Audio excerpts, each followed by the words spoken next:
Hello दोस्तों, कैसे हैं आप सभी लोग। स्वागत है आप सभी का अपना यूट्यूब चैनल इंस्पेक्टर सुनील में। आशा करते हैं आप लोग स्वस्थ होंगे, मस्त होंगे, हेल्थी होंगे। आज हम लोग एक ऐसे कानून के बारे में जानने वाले हैं, अंग्रेज द्वारा बनाया गया एक ऐसे कानून के बारे में जानने वाले हैं जिसके बारे में यदि आप सुनिएगा ना तो अंदर से आपका खून खून खौल उठेगा। बहुत ज्यादा गुस्सा आएगा इस कानून के बारे में जान के।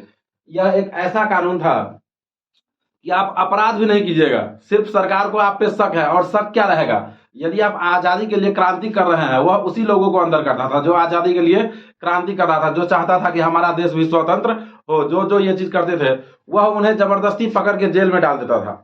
और यह भी नहीं बताता था कि तुम्हारे खिलाफ मुकदमा कौन दायर किया है। यह भी तो बताया ना कि मुकदमा कौन चलाया है, मुकदमा कौन दायर किया है, तब ना उसे कोई पकड़े। तो यह भी नहीं बताता था। और तो और उसे ना अपील का ना वकील का कोई भी चीज रखने का अनुमति नहीं था, आजादी नहीं था इस कानून में। और उसे अपने मर्जी से जो इसे सजा देना होता था, या कारावास का हो चाहे जो भी हो, वह अपने हिसाब से यह दे देता था। ऐसा कानून था यह। तो चलिए इसी कानून के बारे में हम लोग इस वीडियो में जानने वाले हैं।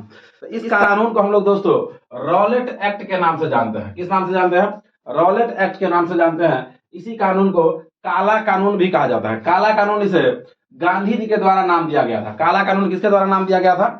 गांधी जी के द्वारा दिया गया था। क्यों? क्योंकि भाई काला कानून है ही, जब भारतीयों के खिलाफ था, कानून ही ठीक नहीं है, तो उसे इसलिए उसे गांधी जी क्या नाम दे दिए थे? काला कानून नाम दे दिए थे।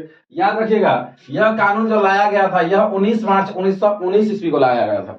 यह कानून लाया कब गया था? 19 मार्च 1919 ईस्वी को। यह कानून को लाने वाला कौन था? यह कानून लाया कौन था? याद रखिएगा, यह कानून लाया था सर सिडनी रॉलेट। यह कानून कौन लाया था? सर सिडनी रॉलेट यह कानून लाया था। यह कानून लाने का उद्देश्य क्या था? यह जो कानून लाया गया था रॉलेट एक्ट, काला कानून, इसका लाने का उद्देश्य क्या था? मूल उद्देश्य, तो मूल उद्देश्य इसका यह था कि लोग जो यहाँ के जो जनता थे, यहाँ के जो स्वतंत्रता सेनानी थे, जो आजादी के लिए क्रांति कर रहे थे, उसे दबाया जाए। अर्थात क्रांति को दबाने के लिए यह कानून लाया गया था। तो इसका उद्देश्य क्या था? क्रांति का दमन। याद रखिएगा, इसका उद्देश्य क्या था? क्रांति का दमन। अंग्रेज जो सरकार थे वह क्रांति को दबाना चाहते थे। ठीक है, अगला देखिए आपका क्या कि इस कानून को बिना दलील, बिना वकील और बिना अपील का कानून कहा गया है। रॉलेट एक्ट अर्थात काला कानून जो है, इसी कानून को बिना दलील, बिना वकील और बिना अपील का कानून कहा गया। क्योंकि इसमें आपको ऐसा था ही नहीं कुछ कि आप अपना वकील रख सकते हैं या कोई दलील दायर कर, कुछ भी नहीं। सीधा वह आपको पकड़ा, उसको आप पे शक हुआ कि यह राजद्रोह कर रहा है, हमारा विरोध कर रहा है, यह स्वतंत्रता के लिए लड़ रहा है, तो आपको पकड़ के सीधा से जेल में डाल देता था। आपका कुछ भी नहीं सुनता था, उसका जो भी मर्जी होता था, जो सजा वह देना चाहे, या काला पानी का हो, जो भी सजा वह देना चाहे, अपना मर्जी से वह सजा देता था। उसमें आपका कोई सुनवाई नहीं होता था। ठीक है, तो इतना भयंकर कानून थे, तो भाई गांधी जी चुप कैसे रहेंगे? वो भी तो पढ़े लिखे व्यक्ति थे। तो गांधी जी क्या किए, इसी के विरोध में रॉलेट सत्याग्रह एक आंदोलन चालू कर दिए। रॉलेट सत्याग्रह एक आंदोलन चालू कर दिए। कब? 1919 ईस्वी में। कौन चालू किए थे? याद रखिएगा, रॉलेट सत्याग्रह जो चालू किए थे वह कौन चालू किए थे? गांधी जी चालू किए थे। ठीक है, इसमें वह जो है ना, जितने भी छोटे छोटे प्रांत के जो नेता सब थे, अलग अलग प्रांत के, सबको बोला कि आप भी अपने यहाँ इसके विरोध में यह रॉलेट सत्याग्रह चलाइए। और सब इसमें उनका साथ देने लगे, क्योंकि कानून ही इतना खराब, तो सब साथ देगा ही। तो देखिए 30 मार्च को दिल्ली में स्वामी श्रद्धानंद दिल्ली में यही रॉलेट सत्याग्रह चालू कर दिए।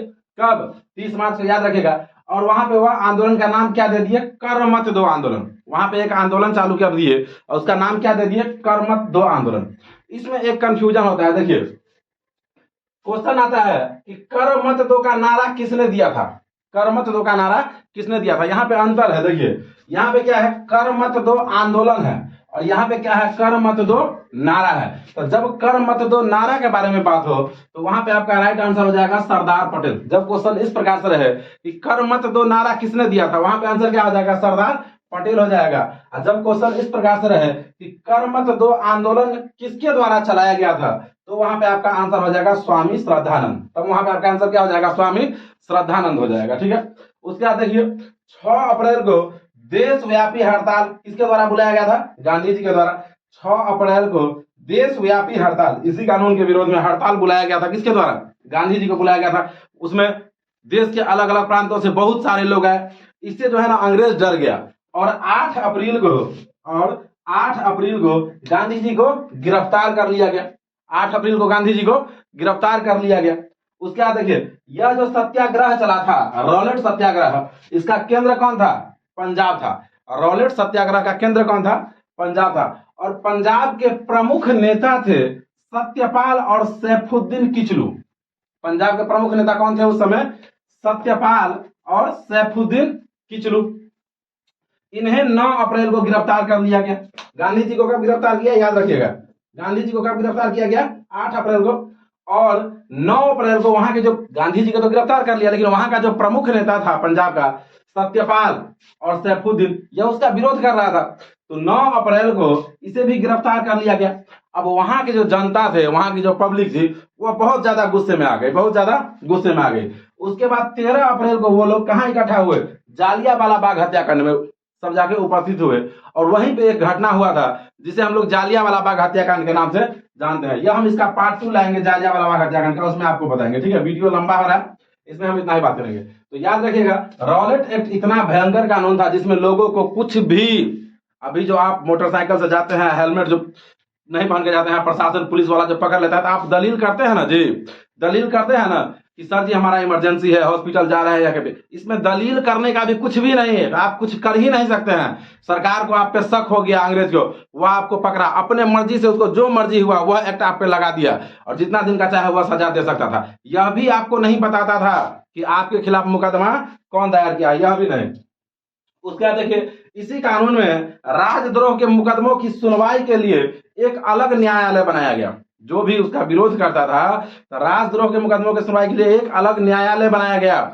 इतना ही नहीं, और सुनिए, इसी कानून में यह भी घटना हुआ था कि यदि आपको कोर्ट जो सजा दे दिया कि तुम्हारा काला पानी का सजा है, तो आप उसके ऊपर अपील भी नहीं कर सकते हैं। जैसे आज क्या होता है कि हम लोगों का मधुबनी, जैसे मान लिया अपने जिला का जो डिस्ट्रिक्ट कोर्ट जो है, वहां पे हमें कोई सजा मिला कि आपको 6 वर्ष का सजा मिला, तो हम लोग हाई कोर्ट में अपील करते हैं ना, वहां के सजा से भी यदि संतुष्ट नहीं है तो फिर हम लोग सुप्रीम कोर्ट में अपील करते हैं। लेकिन ऐसा कुछ भी नहीं था इसमें, आप कुछ कर ही नहीं सकते हैं, इतना भयंकर यह कानून था। बताइए, तो यह ऐसा कानून था, इसीलिए इसे कौन सा कानून कहा गया था?